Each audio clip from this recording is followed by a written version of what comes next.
What is up, guys? I hope you're doing well. I hope you're having a great New Year so far.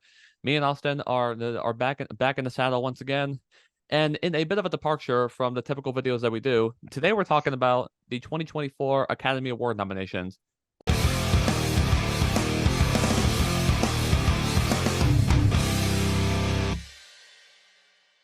So yeah, we're gonna dive into the nominations that we're really happy about, the biggest snubs in our opinion, and we're gonna try and predict what will win. So I'll let you go first as far as nominations that we think were really good choices.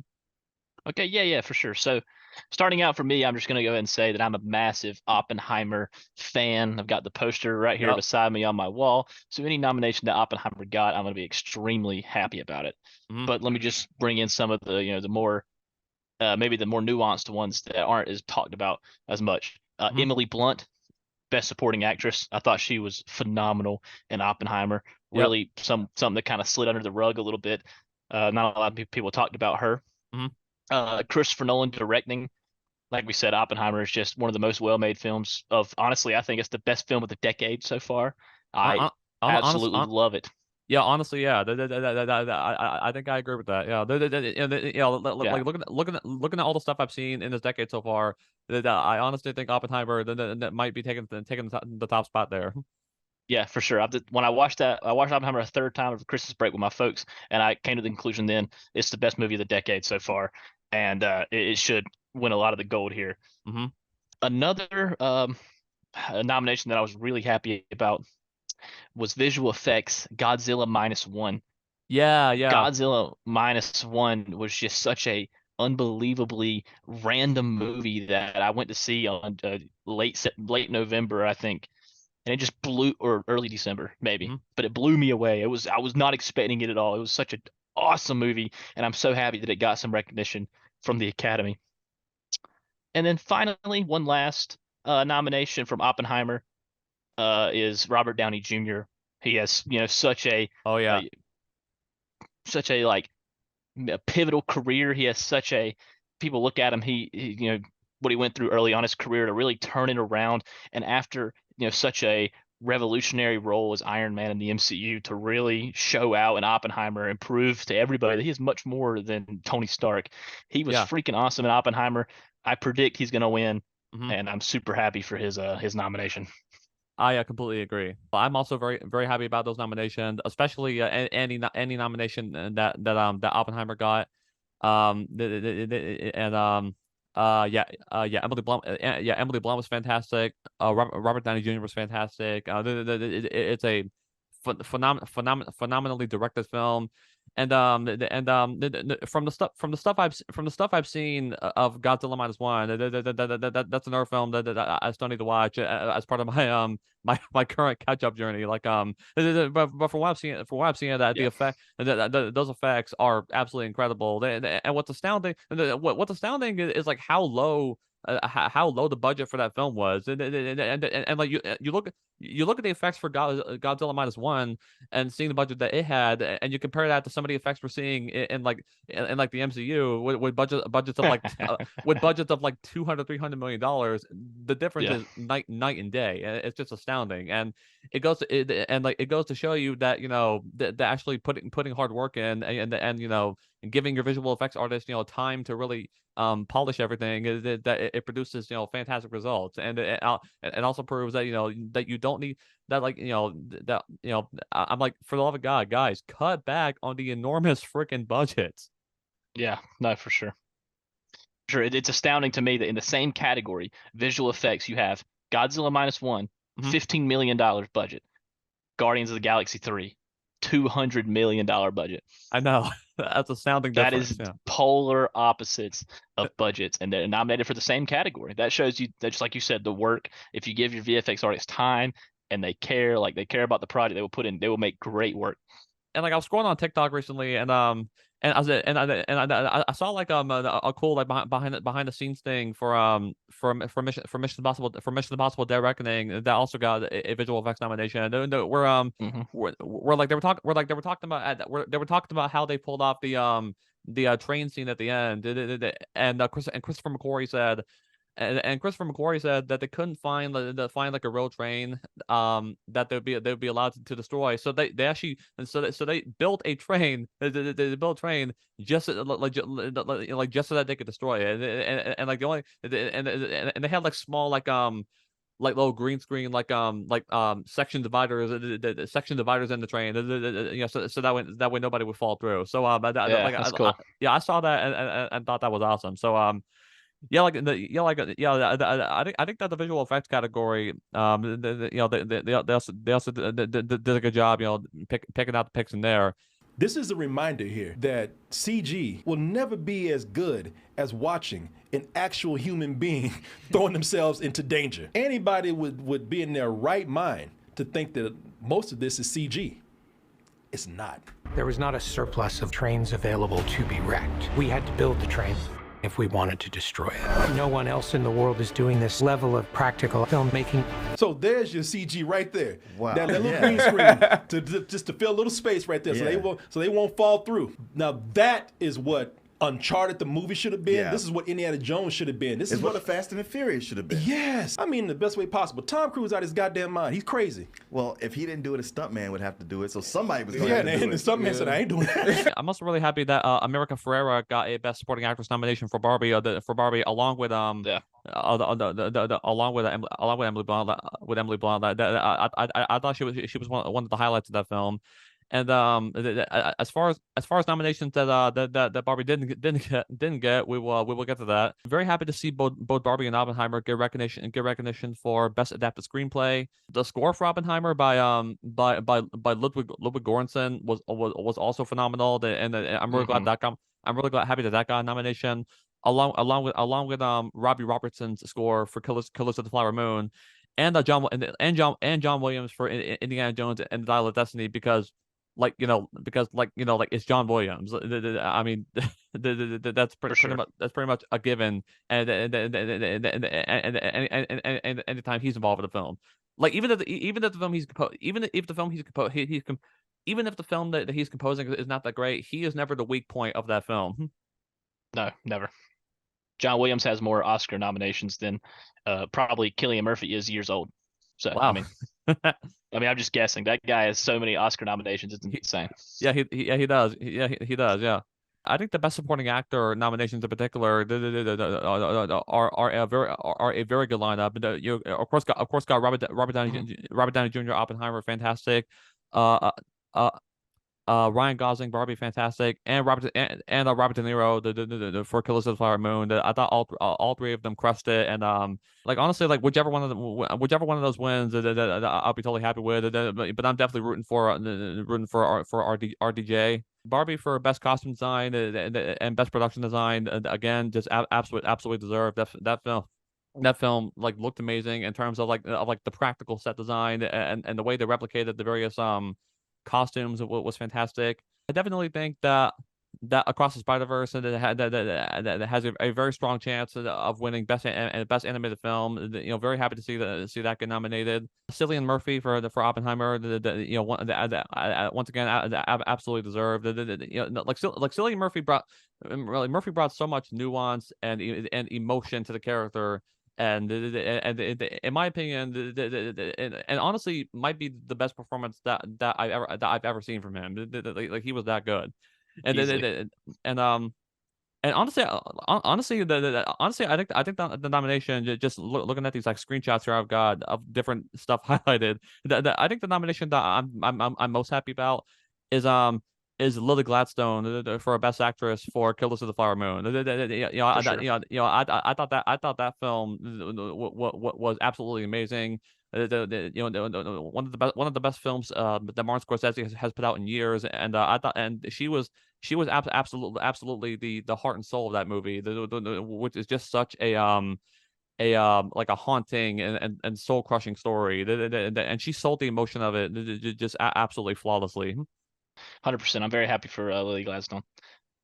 Very happy as well. Martin Scorsese, just an absolute titan of movie making, and he makes another phenomenal film. You're right, Lily Gladstone was the heart and soul, and she has a very good chance to win the award. I will say though, Emma Stone has a great chance as well for Poor Things. Poor Things Yeah, I think so too. Yeah. phenomenal movie as well. Also Mark Ruffalo, Mhm. supporting actor as well. There's Yep. just these lineups are strong. There's Yeah. really good people here. Like it could go any way. Making predictions is gonna be tough. I know. I know. Yeah. Oh yeah. Very happy about the best original song category too. I'm Just Ken from Barbie. Um. Mm, Um. Wazazi. I hope I said that correctly. Uh, uh, yeah. a song for my people, from Killers of the Flower Moon, and what was I made for? Again from Barbie. I mean, just going by the math of like probability with Barbie being in there twice. I think that one of those is definitely going to get the award, and I'm really rooting for what was I made for to get that award. Like I think that song is like phenomenal, and fits like the scene that's put in, and just the overall message of the film perfectly. So I think I think that's another really strong category. 100%. Um, when it comes down to a lot of the technical awards, editing, music, visual effects, sound, production design, I think we might see an Oppenheimer sweep on those. Yeah, I definitely. it could be very wrong, but Oppenheimer is just like Yeah, yeah. if you're teaching people how to make a movie, that's the movie you should show them.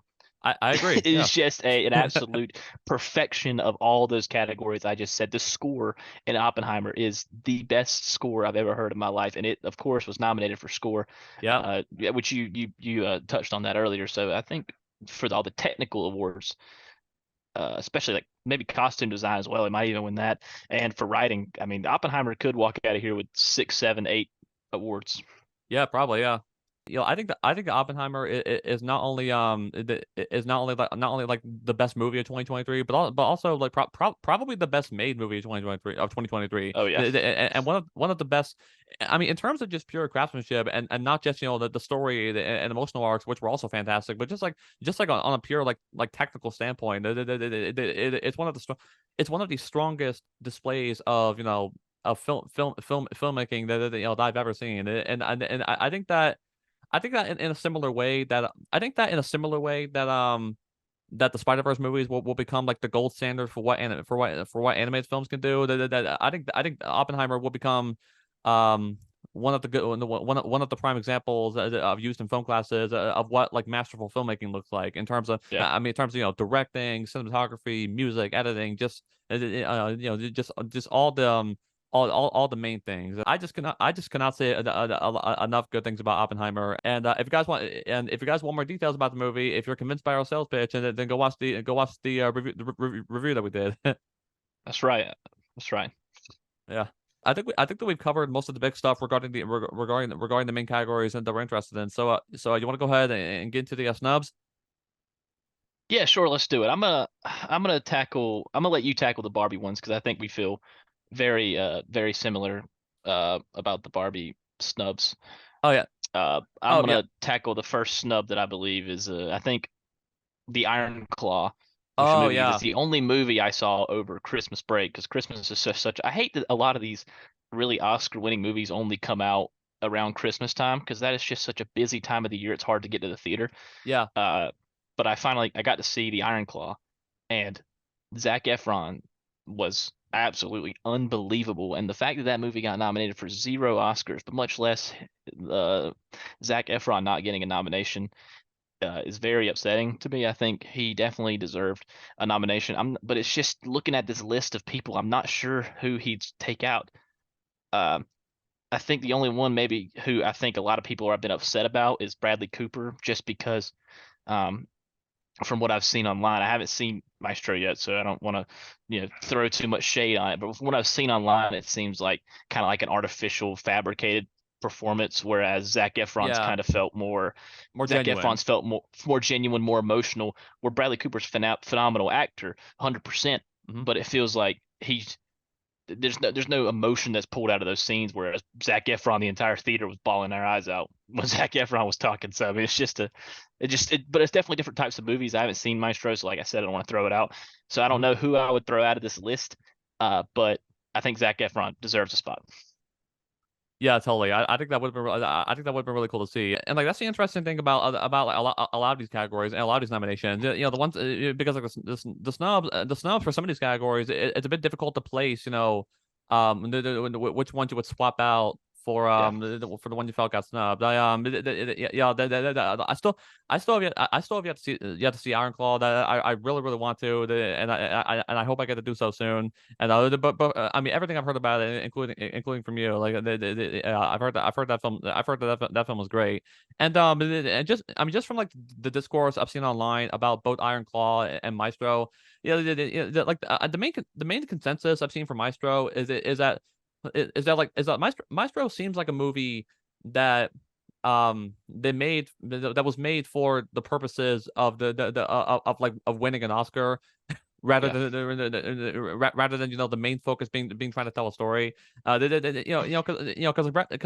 mean because both these films are based on real people, and like and again just going from like discourse I've seen because I haven't seen their film because like Bradley, like for what I've heard, like Bradley Cooper's performance seems like like a showy like a showy like please give me an Oscar type performance whereas Zac Efron the emotion was very genuine, and of course he was playing a real person and trying to get those trying to get the accurate mannerisms, but still was playing um a convincing and engaging character that you want to follow along this really this really tragic journey. Yeah, 100%. Yeah, I completely agree. My entire family that I went with, we all felt a connection to Zac Efron and felt like we understood his story and felt his pain, his suffering throughout the film. And from what I've seen from people, like I said, I haven't seen Maestro yet. I want to check it out before I'm check out all these movies hopefully before the Oscars gets around. Yeah. But at this time, it feels like Zac Efron should have been on that list. Yeah, definitely. And as far as Bradley Cooper's directing goes, like I did really enjoy what he did with A Star Is Born. So Yeah. I do hope that Maestro was good once I get around to seeing that. Okay, so now now for the elephant in the room, the big snub that everybody's talking about. Barbie got quite a few nominations. Got quite a few nominations, which is good. I support that fully, including the best picture, best supporting actor for Ryan Gosling, costume design, production design, best song. I mean, all like 1,000% deserved in my opinion. But Greta Gerwig did not get nominated for best director, and Margot Robbie did not get nominated for best actress. In my opinion, like that just doesn't make any sense to me. If you're gonna give Barbie like all these all these different awards, then why not also recognize recognize Greta Gerwig, the one who made sure that all these various different technical aspects looked and sounded like the best they could possibly be. I mean, because like directors of movies are basically the brains behind the entire operation, making sure that everything is as good as it could be. So, I mean, why not recognize the main driving creative force behind the movie, and also why not recognize the main character of the movie? Because because like as much as Ryan Gosling was the standout in Barbie, and I agree he was fantastic. Margot Robbie, in my opinion, did such a good job of conveying Barbie's emotional journey of her of like this doll realizing her place in the world and how people perceive her once she finally goes to the real world, seeing what women have to go through, seeing through the Mattel Corporation that Barbie is seen as nothing more than just like a corporate product, and just seeing her go through that journey and really trying to figure out not only who she is, but who she wants to be, and what she was made for. Just seeing that journey was really compelling. And Margot Robbie is a great actress, and I think sold that impeccably. So I'm pretty much on board with everybody saying that this was a big snub. And like the weird thing is that the whole nominate this for best picture but don't give it to best director, it's weirdly a very common practice for the Oscars. Like for example, Dune got nominated for several awards, and including best picture, best picture, best adapted screenplay, best music, all these different technical awards. So okay, so like Why give Dune all these different technical awards? Now, very well deserved, but very well deserved. Why give all that, but not the guy, the main creative driving force behind that? It just Yeah. to me it just does to me it just doesn't make sense. And Yeah. Same with Top Gun Maverick. yeah, Same with Top Gun. yeah, I think yeah, I think that like Joseph Kosinski like easily should have gotten a nomination for that. Yeah. So yeah, I'm in agreements with you on, especially on Greta Gerwig. Margaret Robbie, I have a little bit less feelings on, just because the lineup for Best Actress is already so stacked. Except for the one film that got nominated for 4 or 5 Oscars, but I've never heard about it until it got nominated, was Nyad. Oh yeah, I haven't heard Nyad. about that either. Yeah. Yeah, and that's very rare. I looked before we started the show. I looked it up to see when that film came out, because yeah, I'm pretty big into the film world, like keeping up with everything, and I didn't even heard about that. Me neither. So I don't know. It's kind of weird that I Yeah. didn't even hear of that movie, and it got nominated for 4 or 5 Oscars. So that is, if you're gonna say Margaret Robbie got snubbed, I agreement if we're taking out Anita Bening, because how many people have seen Nyad? I didn't even know it existed Yeah, me until neither. 4 or 5 days ago. So that's weird. I know. Every other movie on this list I've heard about, I've seen stuff, I've read reviews. Nyad, never even seen existed. So that's pretty just alarming to me that a film that I didn't even heard about, that came out in the USA on October 20th, because I looked this up because I was curious. It came out on USA October 20th. Never heard about it. Wow. So anyway, Margaret Robbie could have been on that list, especially in the place of Anita Bening. No offense to her performance, just I've never heard of that movie. So it seems odd that the Academy would put 4 or 5 awards into a movie that wasn't even marketed enough for hardcore film fans to know about it, Yeah. much less the casual moviegoer. I I'm know. a hardcore film fan, and I didn't even know about this. So it's a little odd to me. Yeah, I think that is odd, and I also get that it's that it's like a pretty stacked and competitive category already. I do get that. I agree. It's really weird how a movie that like a movie that I'm pretty sure a lot of people when they saw these nominations that had not even heard of was able to get all these nominations. It reminds me, it reminds me of when I forget I forget if it was last year or the year before. It reminds me of when for Best Actress Andrea Riseborough got nominated for this film. But I can't remember what the film was, but she got nominated for this film that not that like that like now that a lot of people that had not heard about, and it was like apparently it was like apparently this insider actor promoted like crowd like grassroots campaign thing. There was some weird like shady stuff behind that. That's what that kind of reminds me of. Now I don't know for sure. I don't know for sure. I don't want to make any assumptions, but I feel like something similar may have happened here, where like some kind of favors and insider promotion things were like offered to get that movie to the place to like all these different categories and the place it is now.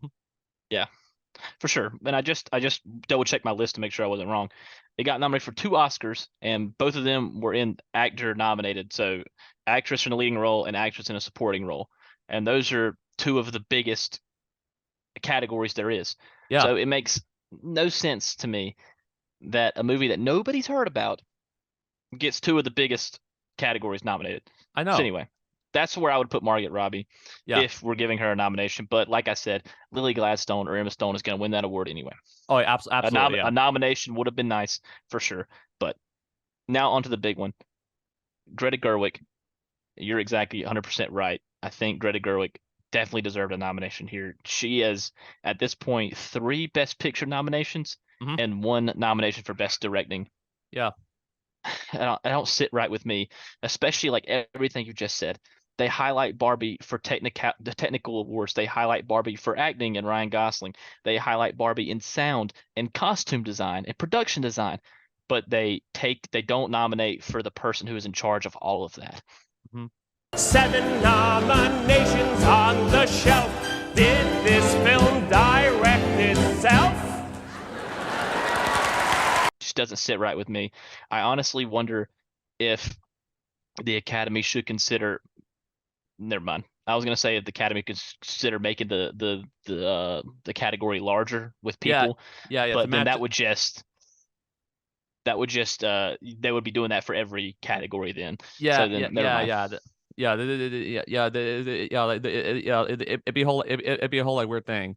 Like I get Yeah. that, like I get they can only pick like pick like certain directors because like best picture is like 10 slots and best director is like 5 slots and I get they can only pick certain people, but but I feel like I feel like they could have made like I'm not sure what I feel like they could have made like like some kind of swap and for for Greta Gerwig to get in there. I mean, but then again, like a lot of these categories, I mean, there's some pretty there's like some pretty stat competition. Like a Yorgos Lanthimos and gotten there for Poor Things. Jonathan Yeah. Glazer's Zone of Interest. Justine Treat for Anatomy of a Fall. And I've heard those three films are really good as well. So once again, I'm not sure who I would swap out because again I've not seen a lot of these movies. So yeah, it's a whole weird thing with the best picture, best director thing and how they like intertwine. Yeah. It is it's very odd to see. Like I could just only imagine a world where Christopher Nolan didn't get nominated for Best Director, I know. but it got nominated for everything else. It would be like, what the hell? That's Yeah, kind of what's happening with Barbie. Barbie got 8 nominations, but no Best Directing. yeah, Just seems weird. yeah. It is Seems weird. Yeah. weird. But I feel like there's no right answer when it comes to this. But I definitely think Greta Gerwig belongs in that list somewhere. Uh, Actually, if I was going to take somebody out, I would take out Yorgos Lanthimos. How did you pronounce his name? I don't want to pronounce it wrong. hang on, let me look at those. It's I think but I could be wrong on this, but I think it's Yorgos Lanthimos. Yeah, that sounds right. I've heard people say it before. Yeah. It's actually who I would personally take out after seeing 3 of the 5 nominated films for Best Directing. That's who I would take out to replace with Greta Gerwig because I've seen Poor Things, and Poor Things uh is such a beautiful crafted film. Like the art design is amazing, the production design is amazing, and the costume design is phenomenal. But that movie is carried by Emma Stone, I feel like, in her performance. hmm And I just think Emma Stone is such a veteran actor already hmm that I think no matter, I don't want to say this because it's such a hard thing for a director to do, but I feel like if Yeah. another director would have been in Yorgos' shoes, Emma Stone would have still had a phenomenal performance because of such a veteran actor she is. I mean, this is what her 3rd nomination. I mean, she's I think awesome. so. Yeah. Yeah. So yeah, I think if you take out Yorgos and replace him with somebody else, would that movie still have the same power that it did? I think the answer is yes. If you take Greta out of Barbie, I think the whole thing falls apart. Yeah. That's just that's how I'm placing it. Yeah, yeah. I mean, with all of Greta's films, like like I mean, with all of her films, like you can tell that this is her vision, and with the theme, with the themes that each film explores, like especially with this film, but with the themes they explore, like you could tell that this is the story, the story that Greta wanted to tell, and these are the actors that Greta wanted to get, like you could tell that like it's her vision, like it's it's one of those it's one of those situations where you're watching a film by Greta Gerwig, when you look at some of the motifs and themes that she has in her films. So I agree that for a film like Poor Things, with like a phenomenal performance and like great set design and like everything like that, it'd be easier to imagine somebody else in that person's shoes, in that person's shoes, rather than imagining somebody else in Greta Gerwig's shoes. And when it comes to directing Barbie, and not just Barbie, but all the films that Greta has written and directed. For sure. Yeah, that I think that's where I'm at with it. That's the easiest way to decipher something like this when there's no right answer, because Yorgos is such a talent, such an amazing filmmaker that I don't want to insult him at all. But I think if you take him out of Poor Things, it would still be a masterful, phenomenal film. Take Greta out of Barbie, I don't know what we would have. Yeah. So that's how I'm looking at it. Yeah, yeah. Another snub, in my opinion. I think it would have been really cool to see there's a mouthful of a title, a Teenage Mutant Ninja Turtles Mutant Mayhem, get a nomination for best animated film. Not only, and like I mean, not only because the animation's fantastic, and really goes to show the influence that the Spider-Verse films have had on the industry. But it's also just like a really solid film in its own right. So like it would have been cool to see that get some recognition. Yeah, for sure. I could definitely see Elemental being swapped out with Teenage Mutant Ninja Turtles. I really enjoyed Teenage Mutant Ninja Turtles. Elemental I didn't really care for. I've seen that story. That's the same story, Romeo and Juliet type forever. I've Yeah, seen it several times. So Teenage Mutant Ninja Turtles would have been nice to be in that slot. yeah. Pixar and Disney, in my opinion, have been having like having a bit of a rough run lately. Yeah, no, for sure. Yeah, that's kind of a silly one, but I think it would have been cool to see Peaches from the Mario Brothers movie get a best original song nomination. Like just because just because just because I love Jack Black, and I thought that was a funny a funny like addition to the movie, and him showing off showing off and like him showing off that he can actually sing pretty well. Yeah, no, for sure. That is funny. Yeah, sure, why not? I'd like that to be nominated. Yeah, why not? Yeah. And the last big snub, in my opinion, and like we were talking about this recently. In my opinion, Joaquin Phoenix should have gotten a best actor nom for Bubba's Afraid, because while I didn't care while I didn't really care for the film as a whole, like one big positive I will give that film, Joaquin Phoenix absolutely killed it. And like he 1,000% committed to this character, and this story that he was given, and he's one of those actors where even if he's in like a subpar film, he's never the one giving a weak performance. And I honestly can't really think of a time where Joaquin has given a bad or phoned in performance. 100%. I agree with you. And now, just because you said that, you're making me think. I am looking at this list, and I think that is the movie that got hindered because of its release date. I really think you are right with something that Joaquin Phoenix should have got an actor nomination, but I completely forgot about him because the movie was released in April.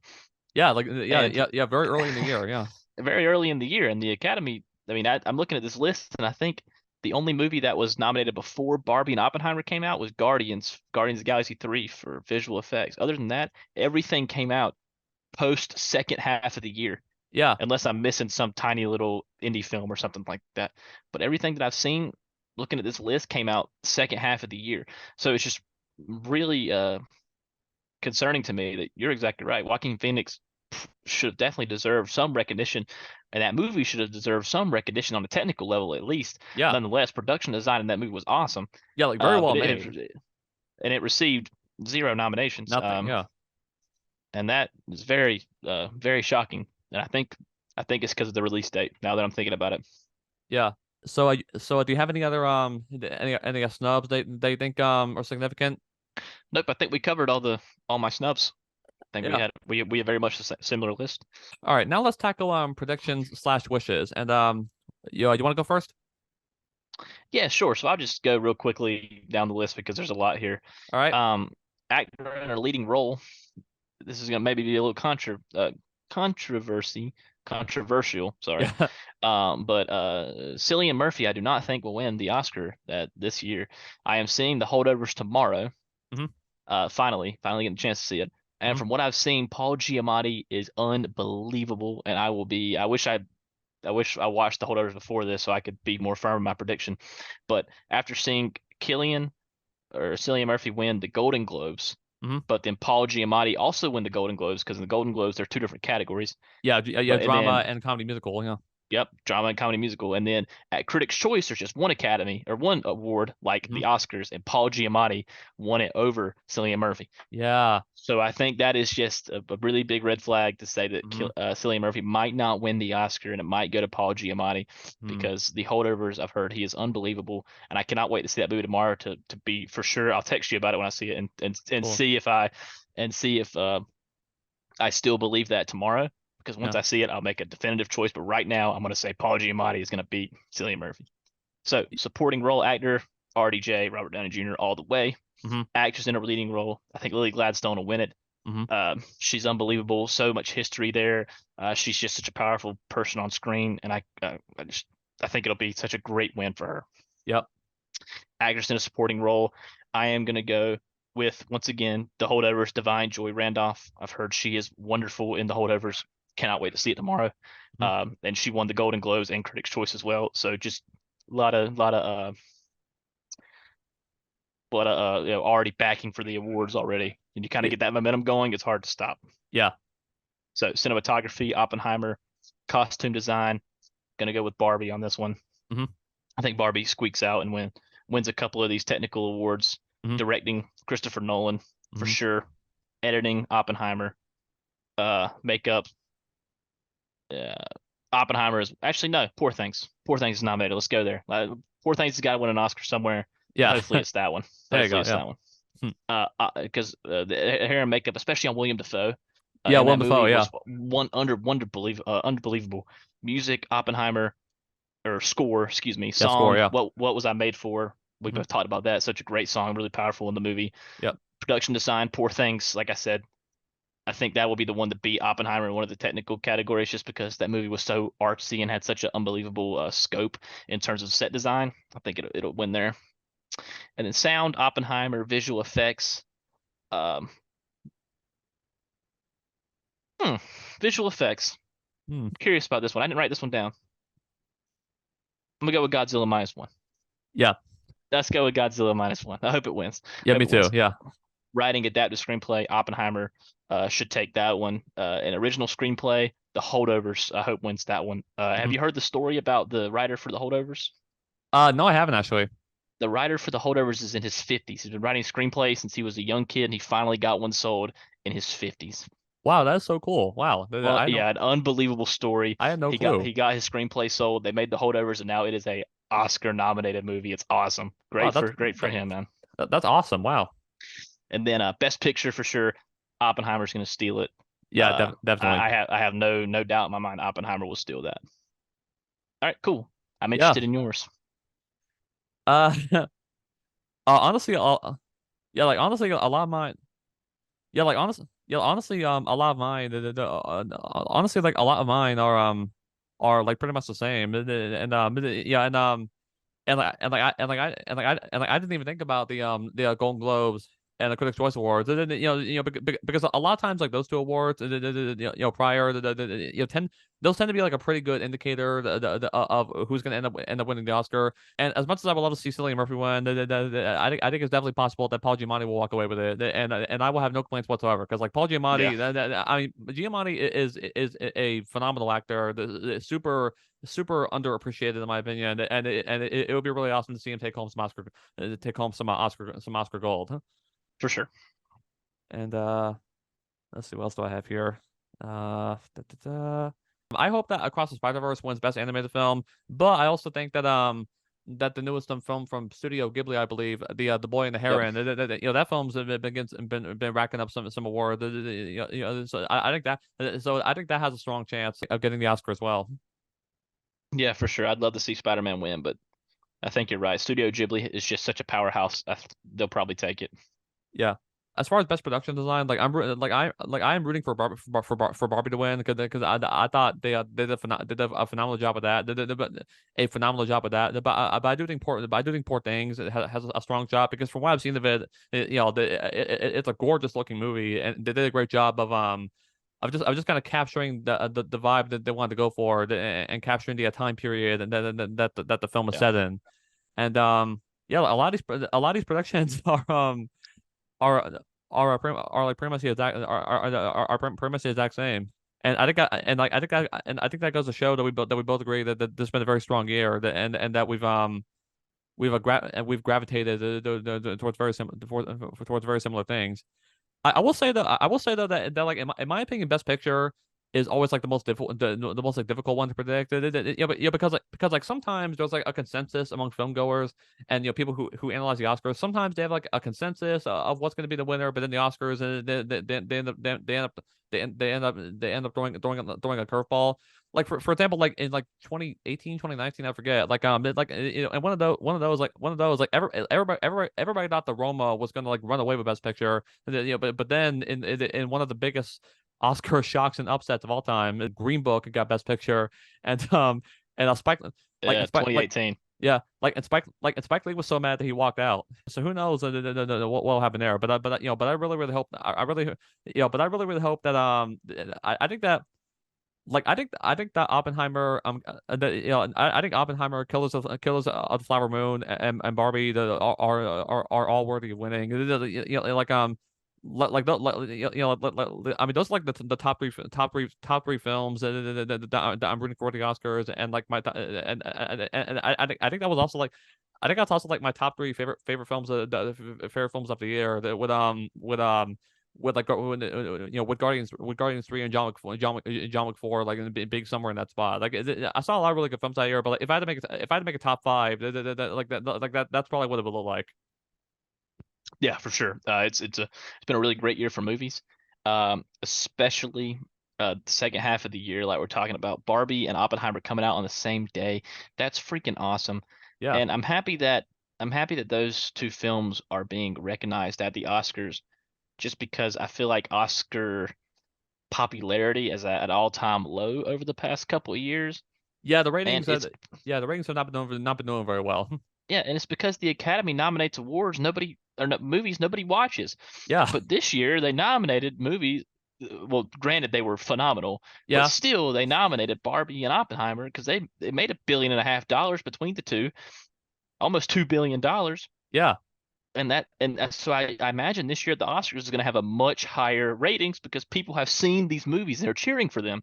yeah, Whereas the past couple of years, I mean, like Nomad Lad, and then the Apple TV film that won Best Picture. A lot of people didn't see those films, but granted, it was over COVID. yeah, But still, it's just it's different when it's movies that majority of casual audience have seen. They can tune into the Oscars and root for them. When the Academy is filled with a bunch of movies no one's seen, it's harder to get on and root for them. So yeah, I'm really happy about Oppenheimer and Barbie running away with the awards this year. Very very happy about it. yeah. Honestly, in my opinion, I think those two films could potentially end up becoming the standard for what big blockbusters like should be. Because both films, because both films, both films were able to reach like a pretty wide audience, and not just an audience full of the typical like Oscar pipe smoking elitists with their robes, it was able to appeal to a wide audience, and they were just really good and really well crafted. So yeah, I think that's really cool to see, and that not only there's a change, hopefully there's a change in the way that a lot of big films are being made, and there's a change in the films that the Oscars are choosing to recognize. Yeah. I agree with everything you said. It's very nice that this year, the top grossing movies of the year, the top movies the audience is connected with this year aren't saturated superhero movies. And granted, I love those movies, but it's nice to see other movies break out and be the top recognized movie of the year. And Yeah, it's really nice to see those movies get Academy Award recognition, because that's a big deal, and it probably will, like you said, it'll change the way blockbusters are made. And that is very exciting, because yeah, I think a lot of movies have potentials to be Oppenheimer or Barbies. They mhm, have that chance. And I'm very happy with the way this turned out. I'm very excited to see the Oscars, and I will be cheering for both Oppenheimer and Barbie and Killers of the Flower Moon, yeah, even though it didn't make as much money as neither one of them. But it's a yeah, very good film, and I'll be cheering for it as well. yeah, totally. I believe that we've covered everything in terms of the Oscar nominations. Is there anything else that you want to bring up? Yeah, I'm done with the Emmys. Oh We'll yeah. not watch. We'll not watch the Emmys anymore. Oh my God, yeah, that was like seeing Better Call Saul, over the course of its run get zero Emmys recognition. Like that just pisses me off beyond belief. Like, do the Emmy, I mean, do the Emmys really not see how just phenomenally acted, written, and crafted of a show that is, and how not only is it how it's not only a phenomenal spinoff of Breaking Bad, a phenomenal continuation, but but also stands on its own to the point where I feel like calling it a Breaking Bad prequel or spinoff is like severely undercutting it. 100%. I don't know if the Emmy if it only got nominated a few times and it didn't win, sure, whatever. Better Call Saul is the most nominated show without a win in history of the Emmys. That's They insane. nominated it 53 or 58 times and it didn't win a single one. Screw you, the Emmys. You did it on purpose. Yeah, There's fuck no y'all, way you yeah. did. No way you didn't. Yeah, Emmys, I'm fuck mad y'all, about yeah. it. Yeah, I'm saying it. Yeah. Yeah, thank you. Go, bitch! I'm not supporting the Emmys anymore. I will Yeah. be supporting the Academy on the Oscar side, but I will not watch the Emmys anymore. There's no Yep. way Succession's that good. Yeah. I refuse to watch Succession. I refuse to watch it. There's no way it's that good. I refuse. Yeah. I don't believe it. So yeah, I think that's a great note. That's a great note for this video to go out on. Thank you all so much for watching. Let us know down in the comments your biggest snubs and your predictions for the Oscars. And yeah, peace out. Yep. See you in the next one. Alrighty, that was the video. Thank you so much for watching. Let me know your thoughts in the comments below. Leave a like if you enjoyed it. Subscribe if you want to see more. Share it to get us some traction. And I'll see you next time.